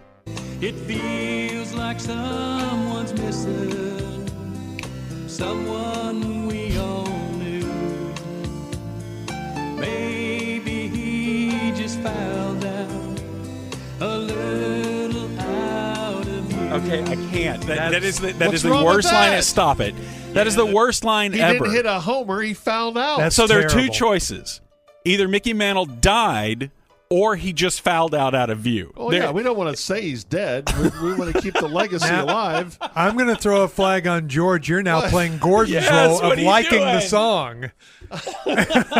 Just trying to help out a songwriter here who just bled He his either heart. died or maybe he just fouled out a little out of view. And that's what happened here. I don't think it's hyperbole to say that is the worst line of a song ever written. Maybe he just fouled out. Maybe. Yeah, He a said little maybe out of view.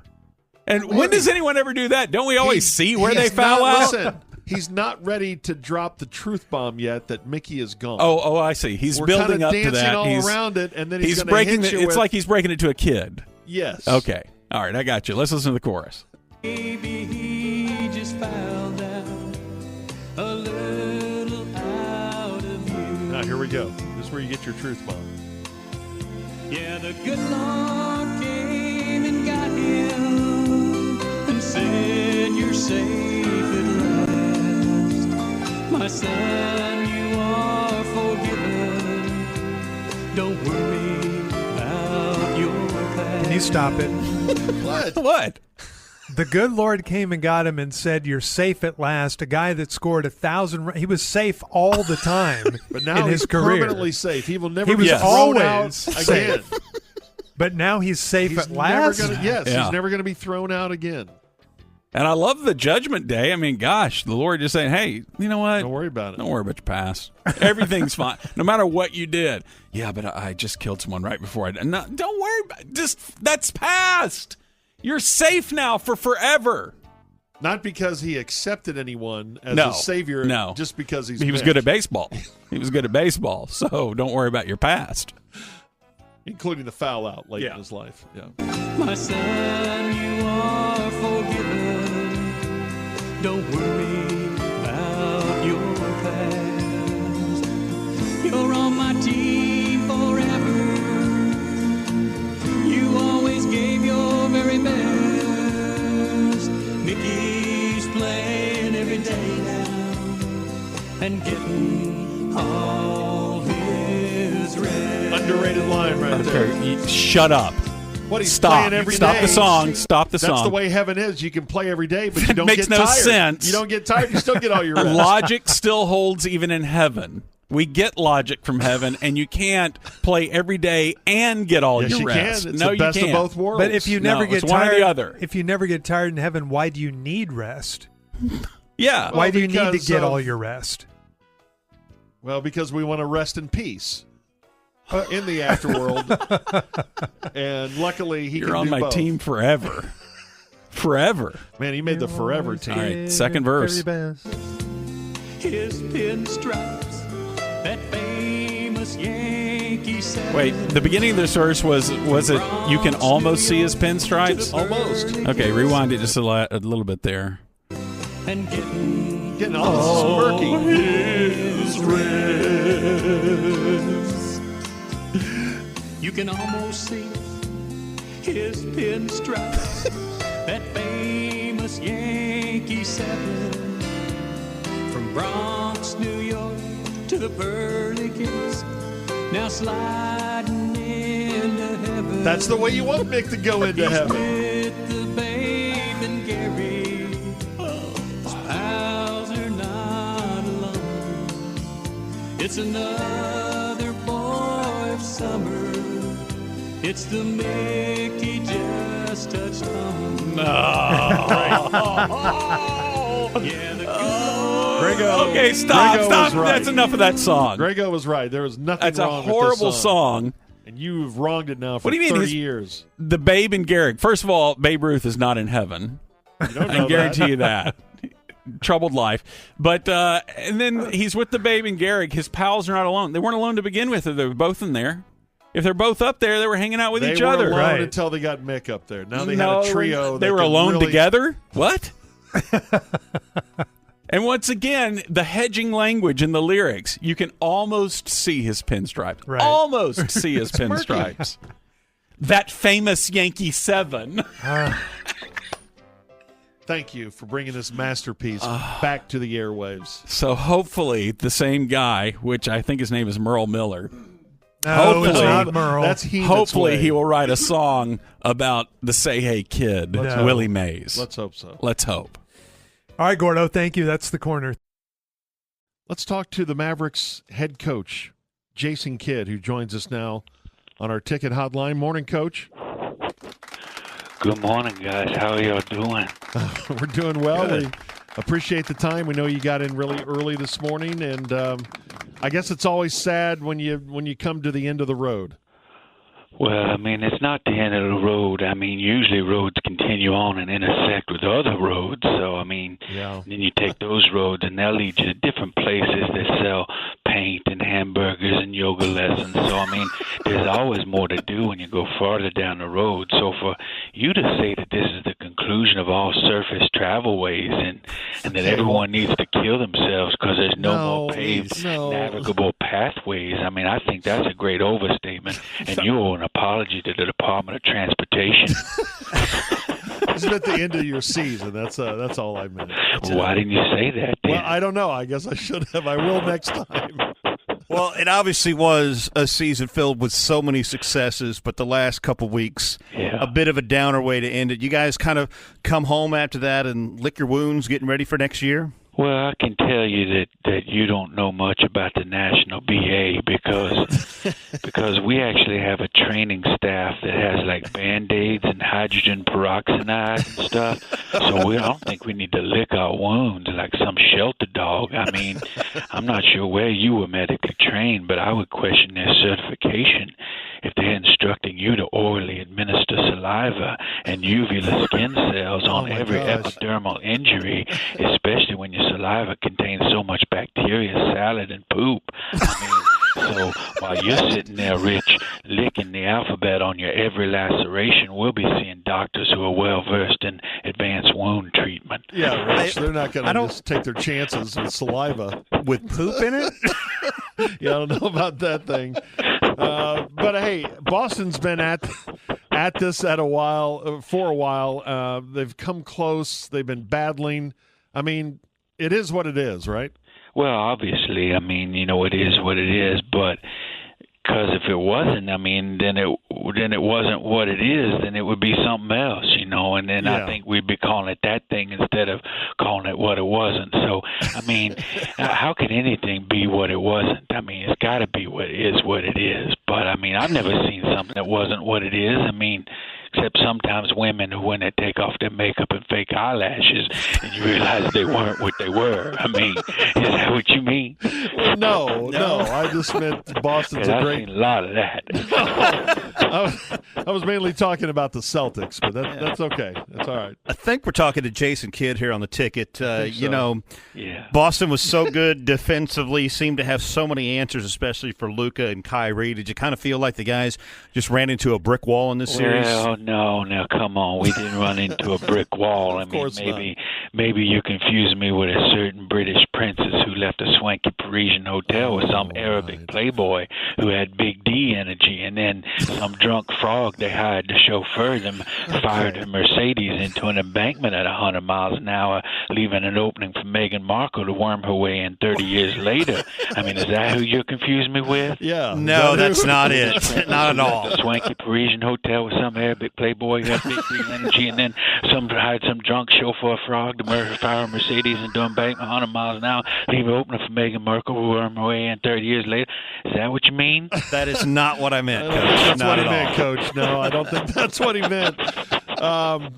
And look, you did a masterful job with this team to turn it around like you did in February and March. And I don't know, maybe you look back at it and just say, K, Sarah. What? I mean, first of all, I don't know anyone named Kay, and I really don't like the insinuation that you're making that she killed the Democratic presidential candidate in the kitchen pantry area of the Ambassador Hotel in L.A. in 1968 after that candidate had third base Marilyn Monroe so hard he had to inject him with barbiturates. I didn't say Sirhan. Oh, okay. I I'm said sorry about Sarah. It's an old saying. Okay, I just didn't know where you were going with that. A back bend on that one, wasn't it? It was a big back bend. Look, you've had a short night. We'll just let you go. Congratulations on a great season. Thank and you. We'll talk to you on the flip side. All right. What? Talk to me on the what?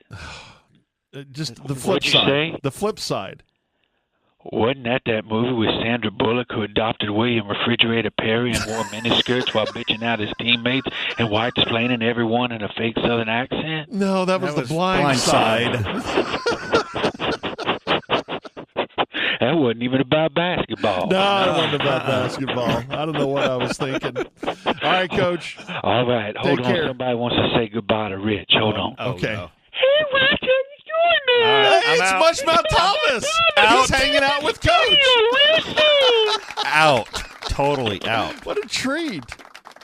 Punch in the dash on that one. Mushmouth came on to say goodbye to you. Tell the story of what a butt kicking that was. It was almost worse than that. But the Mavericks just had an absolute laugher against Boston. Ran out to a big start in the first quarter. Held Boston to just 14 points in the second quarter.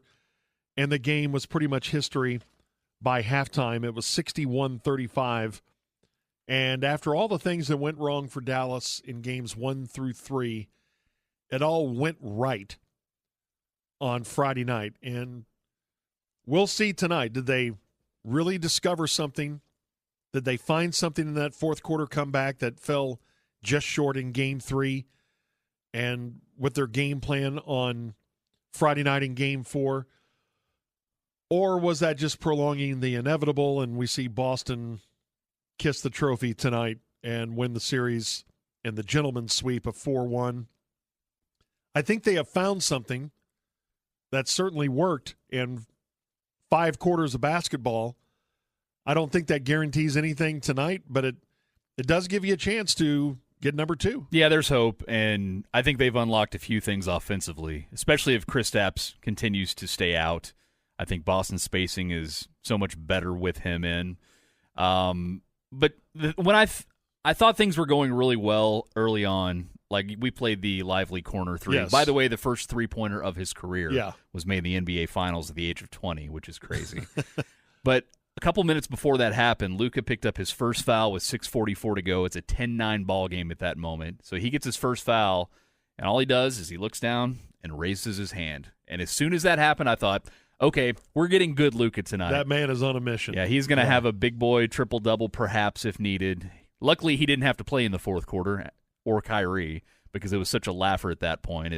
I believe this was the third largest margin of victory in an NBA Finals game in history. Yes.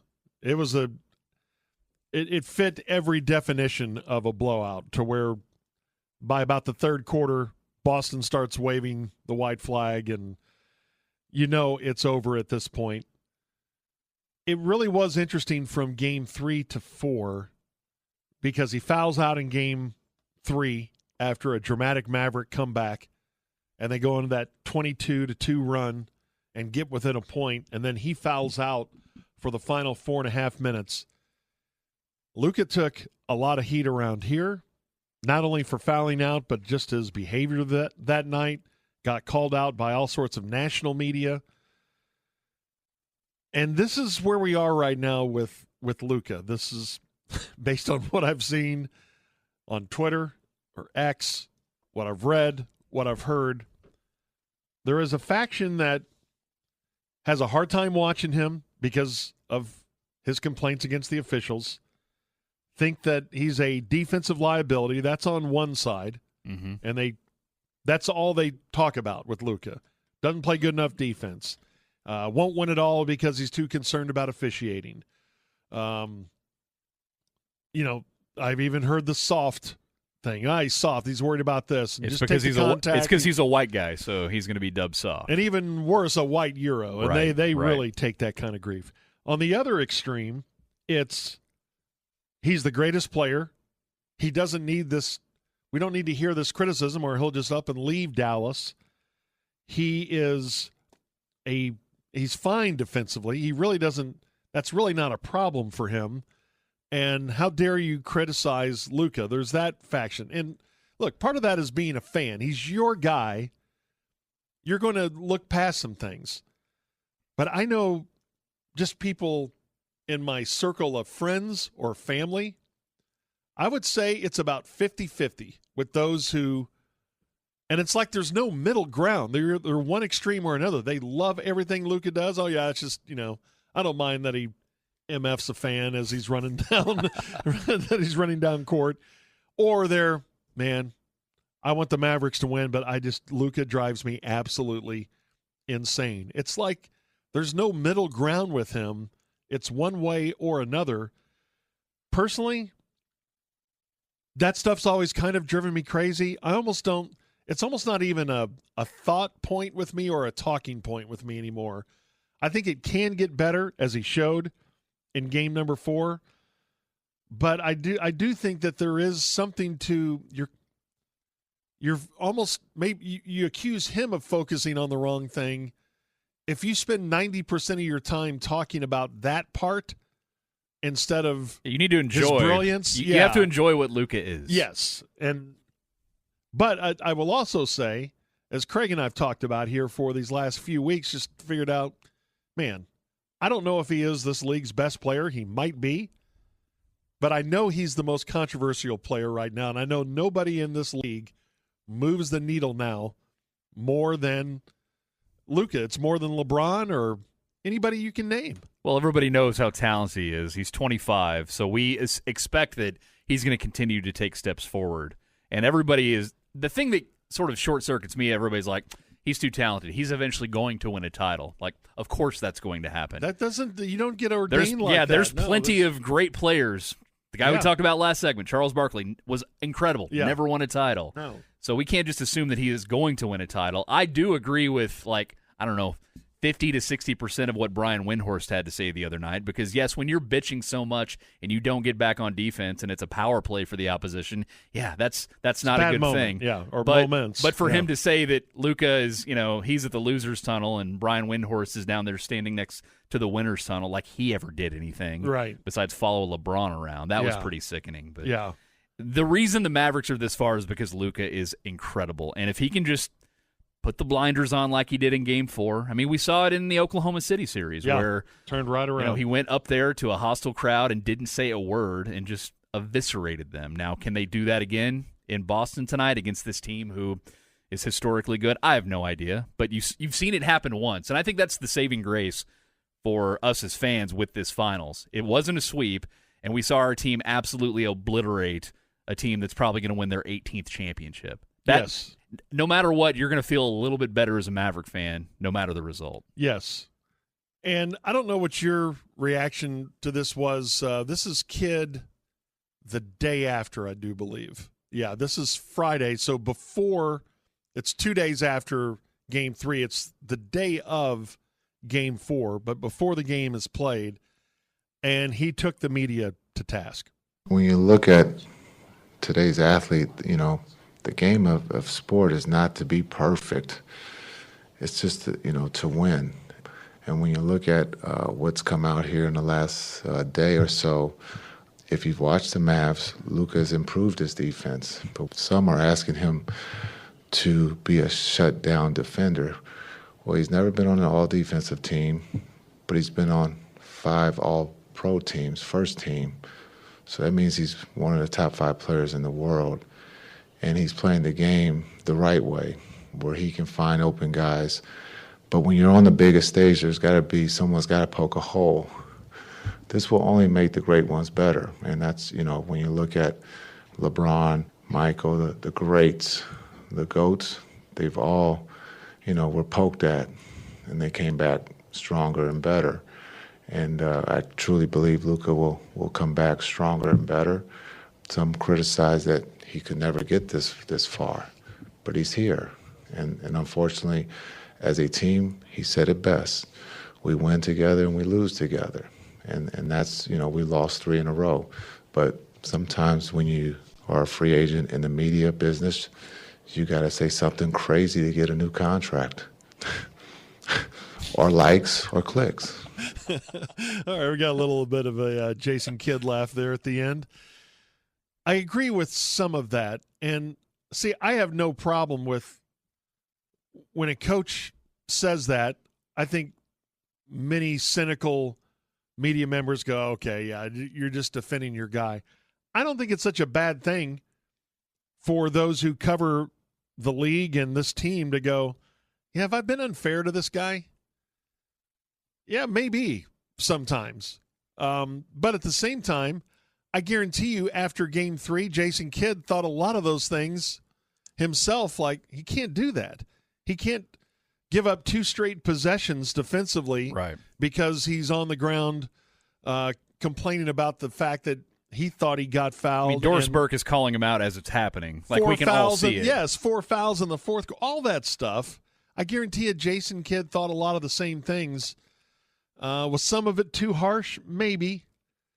But it also is, like Troy says, it comes with the dinner. When you are a superstar in this town, when you're a superstar in the league, and it doesn't work out for you, especially your team, and you lose 3 straight, you're going to hear a lot of criticism, and sometimes, especially if you have that demeanor, it's not going to go well. Well, we see Luka every night, but a good swath of the country is watching him really for the first time on an extended run throughout this whole postseason, and they see the way he's acting. So what's happening right now at his age of 25 season, that those, hysterics on the court, that's getting baked into people's opinions.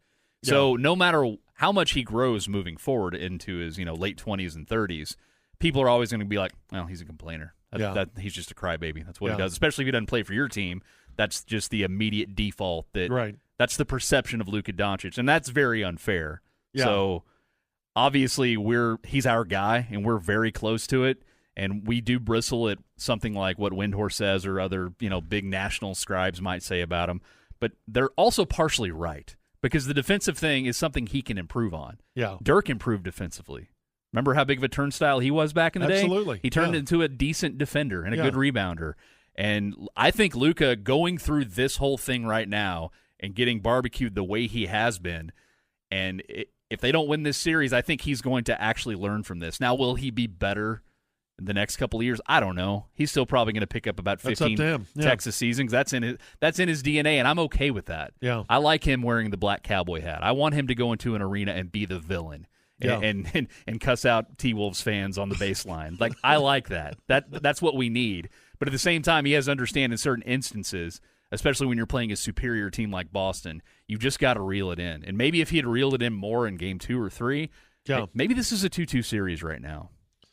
Yeah, I'm not saying it should be, but it could be.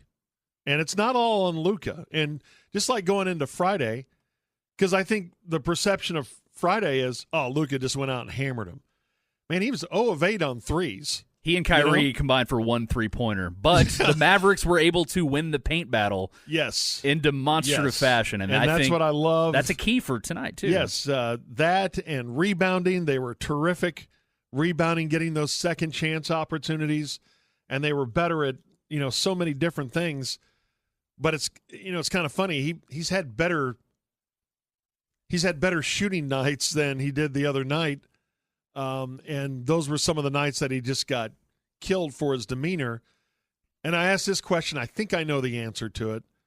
Does he have better nights when he doesn't complain because they're having more success? Or does he complain because it's a game that's not going well? You know what I mean? I know exactly what you mean. And if the threes are falling, he's going to be cool. Yes, I lean towards, even if one or the other. Either threes are falling and the team's doing well, I think it goes better for him. I wonder if he has got it in his head, though, and maybe that's the big experience of June of 2024. He's learning that I think it will work out better for me and the team, regardless if I play like he did on Friday night. And he apologized to his teammates after Game 3. And I think, again, we don't see that video. We don't hear that, but the fact that he has the presence of mind, even still probably pretty pissed off. I mean, he was still annoyed after Game 3 when he talked to the media about all the fouls, but the fact that he's grown up enough to say, okay, this is my bad, I made a mistake, and then go out and immediately raise his hand when he commits his first foul in the first quarter. If he can just stay in that space, we could be talking about a series for all we know. Who knows? Maybe it goes 7. Maybe. Boy, that'd be something, wouldn't it? Hasn't happened yet in NBA history, a team coming all the way back from being down 3-0 in a series. And that's still that seems like a great distance right now, Game 7. But let's see what happens tonight in Game 5. We'll talk about Kyrie because I think he feels the heat going back to Boston now at 9:35. We'll talk more about that. That's really going to be interesting. And, of course, it's going to take another performance like that by Luka and the rest of the Mavericks. That's where I liked Friday night better. It was so much better of a team effort instead of, hey, let's just watch Luka and Kyrie and see what they can do. Gafford was great. Oh, my gosh. He only played, 10 minutes, but they were posting him up to start the third quarter. Love it. I want to see more of that. Lively is grown up in this series alone. Yes. He's only 20. That gives you hope. I mean, even if the Mavs don't win this series, which they probably won't, you have a young core to move forward with, and this isn't some last best chance like the 2011 Mavericks. This is the start of something.